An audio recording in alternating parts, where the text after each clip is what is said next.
When your mind is racing, you can't think your way calm. Because the alarm isn't in your thoughts. It is in your body. So we are not going to argue with the thoughts. We are going to calm the body first, and let the mind follow. Breathe with me. Here is what is actually happening when you get flooded, and almost everyone has it backwards.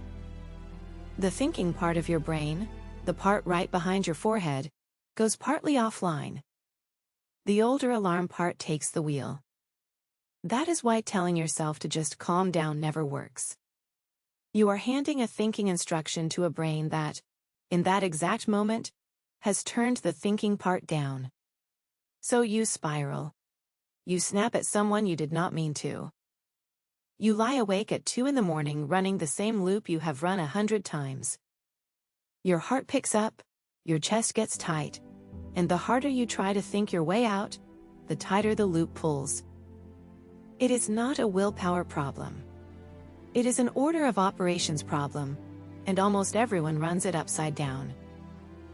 There is one thing your brain does the instant you get flooded that explains the whole thing, and I will show you in about a minute. Quick thing before we start. If a calm, sourced way out of your own head is useful to you, subscribe and stay with me, because that is the entire job of this channel. And if that is not what you came for, no hard feelings at all. Stay anyway, and just run it with me, because what comes next is a 3-step reset you can do on yourself anytime your mind will not slow down. And one honest note, because it matters. This is education, not therapy. These are tools to take the edge off a hard moment, not treatment for anything. If anxiety is running your life, a licensed professional is the move. What I can give you here is a short, evidence-based reset for the ordinary moments when your system just gets too loud. It happens to everyone, and it is not a sign anything is wrong with you. So here is the turn, and it is the thing that changes everything. You do not calm down from the thoughts down. You calm down from the body up. When you are flooded, you cannot reason your way to calm, but you can signal your body that the alarm can stand down, and the thinking brain comes back online on its own. That is the whole idea. And it is just 3 steps in order. Name it. Breathe it down. Orient out. That is the whole reset. Bookmark it now, because I am going to walk you through all 3, with you, right here. Step 1. Name it. When a feeling floods you, stop and put it into one precise word. Not a paragraph. Not "I am fine." One word. This is anger. This is dread. This is shame. Here is why one word does so much. In 2007, Matthew Lieberman and his team at UCLA put people in a brain scanner and showed them upsetting images.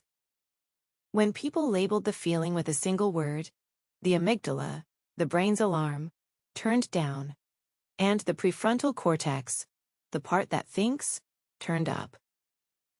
Putting a feeling into one word literally turns down the brain's alarm and turns up the part that thinks. That is not a metaphor. It is on the brain scan. Siegel calls it "name it to tame it."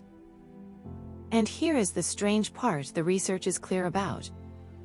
It has to be a word, not a vent. The people who described the feeling in long detail stayed flooded. The ones who pinned it to a single label, that is whose alarm actually came down. So you are not suppressing the feeling. You are moving it from the part of your brain that reacts to the part that reasons. And this is not a one-off result. Matthew Lieberman and Jared Torrey went back over the whole body of work in 2018, and the pattern held.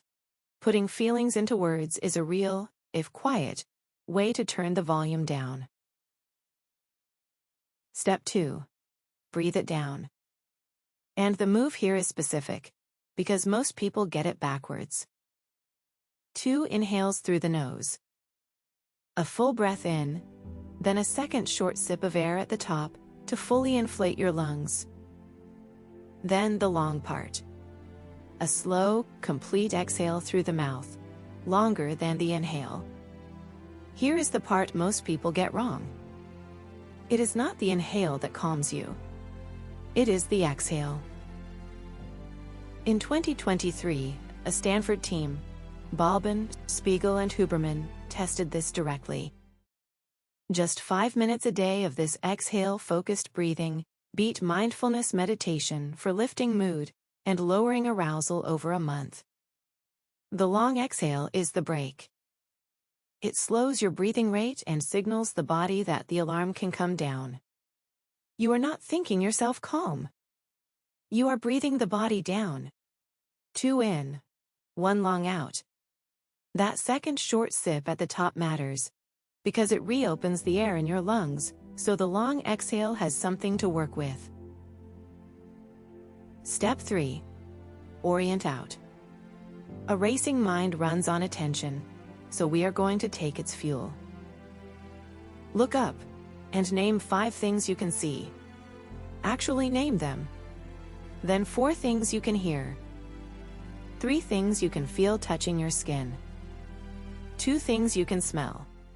1 you can taste. Stanford's James Gross calls deliberately moving your attention like this attentional deployment, and it is one of the most reliable ways to settle an emotion before it peaks. And the trick is not distraction. It is specificity. Vaguely looking around does nothing. Naming the exact things, one by one, is what pulls your attention off the spiral, because you cannot be fully in the catastrophe and fully in the room at the same time. Orienting to your senses is how you choose the room. It will not feel like much the first time, and that is fine. Do it anyway. The point is not to feel amazing. It is to get your attention back, one named thing at a time. Now let us run it once, all the way through, exactly the way you will run it on your own the next time your mind will not stop. Wherever you are, settle in. Step 1, name it. What is the feeling right now, in one word? Just name it, silently or out loud. Step 2, breathe it down. 2 breaths in through the nose. And a long, slow breath out through the mouth. Again, 2 in. 1 long out. 1 more. In, and out, slow. 1 last time. 2 breaths in. And a long breath out. Let your shoulders drop.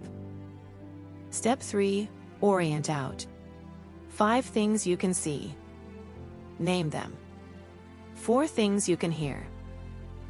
3 things you can feel. 2 things you can smell. 1 you can taste. And breathe. That is the entire reset. Name it, breathe it, orient. A few honest minutes, and the thinking part of you is back in the room with a vote again. And here is why this works when telling yourself to relax never does. Being flooded is not really a thinking problem, so you cannot fix it with a thinking instruction. It is a body and attention problem. Each step works on the machinery directly. Naming the feeling re-engages the prefrontal cortex.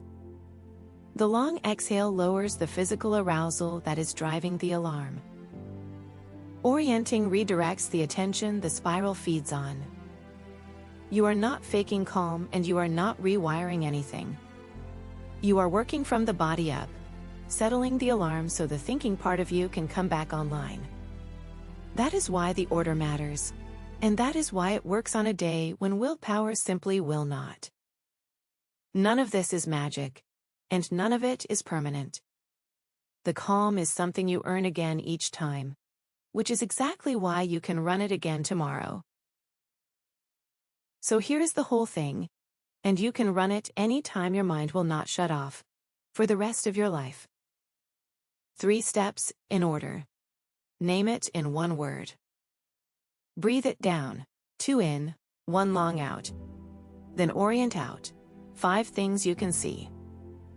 Here is your one move for the next 24 hours. Tonight, before you actually need it, run the 3 steps once while you are calm. Name a feeling. Do 1 long exhale. Name 5 things you can see. You are not fixing anything. You are rehearsing the exit, so it is already there when the room is on fire. You would not wait until the fire to find out where the door is. Same idea here. Bookmark this, and come back and run it with me the next time. Your mind will not stop, because there will be a next time, and you will be ready for it. Subscribe for calm, source tools like this one. The Human Code. The science of why you do what you do.